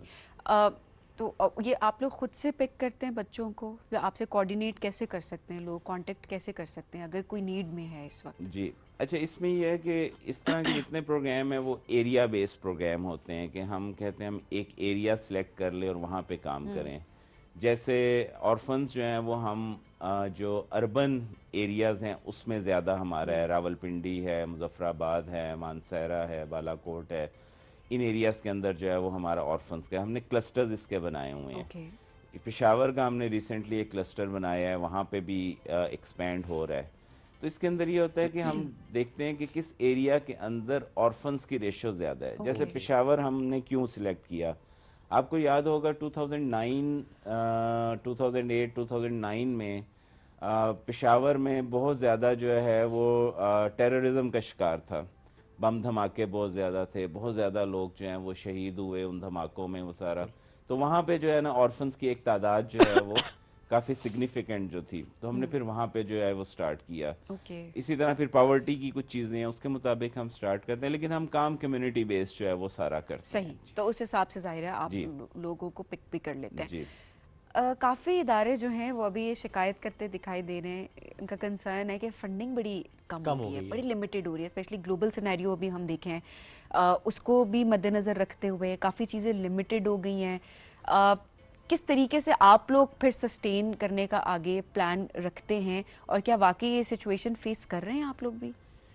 जी देखिए, जो इस वक्त ये पूरा डेवलपमेंट सेक्टर है, ये अगर आपको याद हो तो लास्ट ईयर जो US ने USAID बंद की, और इसी तरह जो हमारे यूरोपियन डोनर्स हैं उन्होंने डेवलपमेंट बजट्स जो है वो कट किए, तो उसका इम्पैक्ट तो एक ओवरऑल इस सेक्टर के ऊपर है। लेकिन मेरा मानना जो है वो ये है कि क्योंकि ये खैर का काम है, इसके लिए जो है वो नीयत को थोड़ा सा जो है वो करें कि हम कोई लोगों की भलाई का काम करें, तो रिसोर्सेज अल्लाह ताला जो है वो आपको अता कर देता है। कभी डोनर्स की सूरत में कर देता है, इंस्टीट्यूशनल हैं, कभी एक ज़माने में USAID बहुत, अब USAID नहीं है, लेकिन सेक्टर जो है वो चल रहा है। ऑफ कोर्स इम्पैक्ट तो आया है, लेकिन अल्टरनेटिव जो है वो रिसोर्सेज जो है वो हो गए। जैसे रिसेंटली जो है वो इस्लामिक लीफ ने जो है वो एक एग्रीमेंट साइन किया है मारी एनर्जीज के साथ, जो है वो, जो कि एक कारपोरेट ऑर्गेनाइजेशन है, पाकिस्तान में ऑयल एंड गैस और मिनरल्स पे काम करते हैं। तो ये है कि मुख्तलिफ जो है ना डाइवर्सिफाई सोर्सेस करने पड़ते हैं। फिर हमने रिसेंटली पाकिस्तान के अंदर फंड रेजिंग स्टार्ट की है पिछले 2 साल से, अल्हम्दुलिल्लाह वो भी काफ़ी गेयर अप हुई है। तो रमज़ान के अंदर जो है वो पाकिस्तान के लोगों ने जो है वो हमें काफ़ी स्पॉन्सर किया है। 150 ऑर्फन्स जो हैं वो स्पॉन्सर किए हैं। एंड देन ओवरसीज वो काफ़ी सपोर्ट ओवरसीज करते भी जो है पाकिस्तानी डायस्पोरा काफ़ी सारी वो हैं। तो हमारी जो इंडिविजुअल कम्युनिटीज़ हैं UK में, कनाडा में, जर्मनी में, जो इंडिविजुअल लोग हैं वो भी हमें डोनेट करते हैं। तो डाइवर्सिफाई रिसोर्सेज हैं। ऑफ कोर्स इम्पैक्ट तो आता है फंडिंग का, लेकिन वही जैसे मैंने कहा है ना कि अगर नीयत ये है कि हम जो है वो खैर का काम करें और अल्लाह में अहले खैर में शामिल रखे, तो अल्लाह ताला ही असबाब पैदा करता है। सर, मौजूदा जो सूरत हाल इस वक्त ग्लोबल सिचुएशन है, जो वॉर, फ्यूल प्राइसेस का बढ़ जाना, इन्फ्लेशन एंड एवरीथिंग, क्या इसकी इस वक्त ज़्यादा ज़रूरत महसूस हो रही है फलाही इदारों की, और जिस तरह सभी ने फंडिंग की बात की उसकी स्पेसिफिकली? जी एग्जैक्टली देखें, ये जो इम्पैक्ट है ऑफ कोर्स हमें बिल्कुल सीधा डिज़ास्टर का इम्पैक्ट पाकिस्तान में नज़र नहीं आ रहा है ना हमें, लेकिन जो उसके इनडायरेक्ट इम्पैक्ट्स हैं जैसे आपने जिक्र किया, इन्फ्लेशन, फ्यूल प्राइसेस, ये तो है। तो हमारे जो लोगों की जो क़ुव्वत बर्दाश्त है, जो रिजिलियंस है अगेंस्ट शॉक्स, वो कमज़ोर होती जा रही है। सेविंग्स जो है वो एग्जॉस्ट होती जा रही हैं। इसका मतलब ये है कि मज़ीद लोग जो हैं वो पॉवर्टी लाइन से नीचे जा रहे हैं।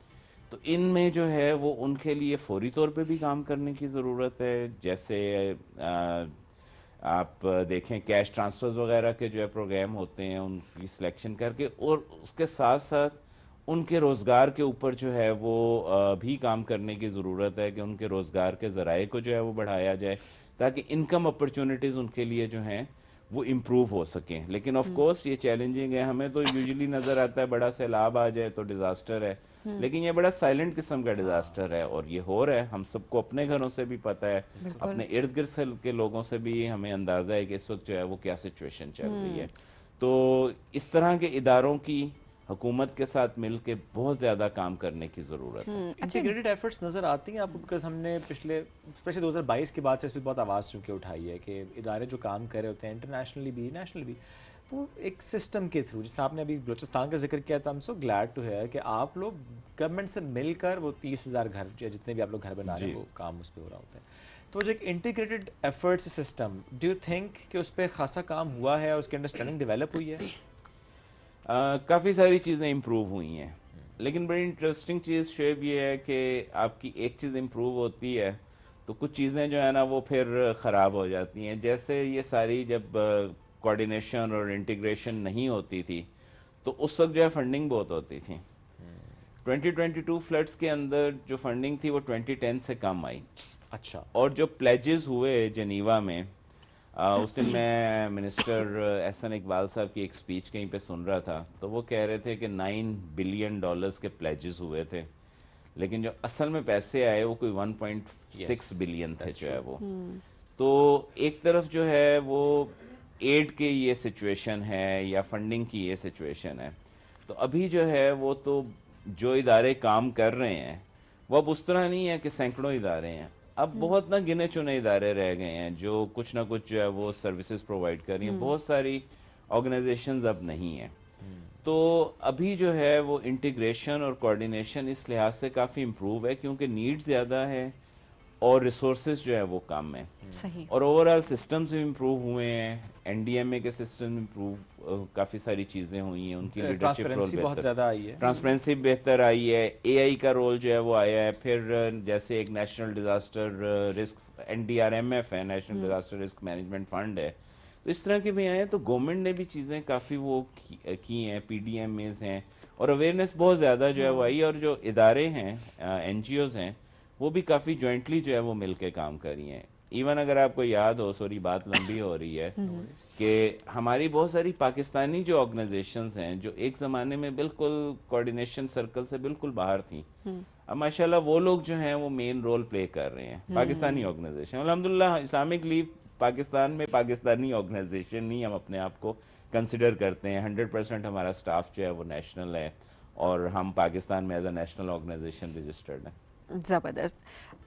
स्किल डेवलपमेंट पे भी काम किया जा रहा है कोई? ये बड़ा ज़रूरी है। बिकॉज आई नो डिज़ास्टर की सूरत में तो हम सबको आगे बढ़ना होता है, बिकॉज वो ऐसी चीज़ है जो कि आपको रिहैब की तरफ जाना है no matter what, but long term it's very important कि मछली पकड़ना सिखाया जाए। क्या कर रहे हैं स्किल डेवलपमेंट के लिए? जी, स्किल डेवलपमेंट और उसमें ऑफ कोर्स जो वोकेशनल ट्रेनिंग्स हैं, टिवेट है और बाकी चीज़ें हैं, वो तो ऑलरेडी काम बहुत अरसे से चल रहा है। इस वक्त जो हम सबसे ज़्यादा जिस चीज़ के ऊपर जोर दे रहे हैं वो है कि स्किल्स डेवलपमेंट। अगर लेट्स से कोई भी ट्रेनिंग्स लोग लेते हैं, अब तो AI की भी हैं, डिजिटल मार्केटिंग भी है, बाकी जो आपकी रवायती ट्रेनिंग्स थी वोकेशनल, मैकेनिक, वेल्डिंग, स्टिचिंग, वो सारी भी साथ जो हैं, उसमें जो सबसे इम्पॉर्टेंट चीज़ है जो चैलेंज रहा है हमेशा से, वो है एम्प्लॉयबिलिटी का। तो इस वक्त हम जिस चीज़ के ऊपर सबसे ज़्यादा काम कर रहे हैं और हमारे जैसे इदारे काम कर रहे हैं, नेवटेक है जैसे जो है वो गुलमीना से मेरी कुछ गुलमीना बिलाल साहबा से मुलाकात भी हुई। तो वो चीज़ है कि एम्प्लॉयबिलिटी को कैसे मेक श्योर किया जाए। तो टारगेट हम सब ने ये रखा हुआ है कि जो टेक्निकल वोकेशनल चीज़ें हम सिखा रहे हैं यूथ को, उसके बाद उसकी एम्प्लॉयबिलिटी के ऊपर भी जो है वो काम किया जाए। हमने टारगेट 100% रखा हुआ है। तो इसका मतलब ये है कि अब हम नीड बेस्ड जो है वो ट्रेनिंग्स करा रहे हैं, रवायती उसमें जो है वो नहीं है। तो वो बिल्कुल स्किल्स की जितनी इस वक्त ज़रूरत है, जिस तरह का सेक्टर एक्सपेंड हो रहा है पाकिस्तान में, आप देखें कि माइनिंग इंडस्ट्री जो है वो काफ़ी डेवलप हो रही है। इसी तरह कुछ और इंडस्ट्रीज़ हैं जो आज से कुछ अरसा पहले नहीं थी। AI की जो चीज़ें हैं तो उसके अंदर जो है वो बिल्कुल स्किल्स ट्रेनिंग के अंदर जो है काम कर रहे हैं, और स्पेशल फोकस हमारा जो है वो यूथ के ऊपर है और ख़वातीन के ऊपर है। बिल्कुल ठीक है सर। लास्टली कोई मैसेज आप देना चाहते हो बिलखुसूस इस वक्त में, जो कि हमने पहले भी बात की ना कि एक मुश्किल हालात तो वो ग्लोबली हैं ज़ाहिर है। Any message from your side to the audience? जी बस यही है कि देखें, अल्लाह ताला ने कुरान पाक में भी फरमाया है कि हर मुश्किल के साथ आसानी है और आसानी के साथ मुश्किल है। तो वक्त एक साथ नहीं रहता है, हालात अच्छे बुरे जो है वो आते रहते हैं। जब इस तरह की मुश्किल सिचुएशन आए तो उस वक्त इम्पॉर्टेंट ये होता है कि हम अपना दिल बड़ा करें और हम ज़्यादा देना शुरू करें। किसी ने हज़रत अली करमुल्लाह वजह से पूछा कि मैं बहुत मुफलिस हूँ तो मैं क्या करूँ। उन्होंने कहा अल्लाह से तिजारत करो। इनका क्या मतलब है? कहा कि अल्लाह के रास्ते में दो, क्योंकि अल्लाह से जो आप तिजारत करेंगे उसका प्रॉफिट जो है वो 10 टाइम्स इस दुनिया में और 70% टोटल जो है वो। तो जब इस तरह के मुश्किल हालात हों तो हमें ज़्यादा ख्याल करना है उन लोगों का जो स्पेशली सफ़ेद पोश लोग होते हैं, जो हाथ नहीं फैलाते हैं, लेकिन उन लोगों की नीड्स का ख्याल रखना। वो हमारे इर्द गिर्द ही होते हैं, चाहे वो हमारे सिक्योरिटी गार्ड्स बैंक्स के बाहर खड़े हैं, ऑफिस के बाहर खड़े हैं, चाहे वो आम लोग हैं। हमें पता होता है कि किसकी क्या इनकम है, तो उसकी साइलेंटली सी जो है वो हम जो है वो सपोर्ट करें। ये हमारे इंडिविजुअल लेवल पे है, और इदारों को ये चाहिए कि इस मौके के ऊपर ऐसी प्लानिंग करें कि लोगों को मजीद पॉवर्टी लाइन से नीचे ना गिरने दिया जाए, और उनके लिए अल्टरनेटिव बाइज्जत किस्म के जो है वो इंतजाम करें। जी बहुत इम्पोर्टेंट है। और रिश्तेदारों में सबसे पहले रिश्तेदारों में जी बहुत ख्वाहिश बात दरवेश। एग्जैक्टली। आज साहब बहुत शुक्रिया प्रोग्राम में ज्वाइन करने के लिए। बहुत ज़बरदस्त काम आप कर रहे हैं, आपका इदारा कर रहा है, एंड वी रियली होप कि मजीद बेहतरी की तरफ पाकिस्तान जाए इंशाल्लाह ताला। बस हमने दुआ भी करनी है और अहले खैर में शामिल रहना। बेशक ऐसे सर। बहुत शुक्रिया वंस अगेन। नाज़रीन इसी के साथ आपसे लेंगे इजाज़त, दोबारा मुलाकात करेंगे मंडे को। अल्लाह हाफ़िज़।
दुरुस्त हर वक्त बर वक्त।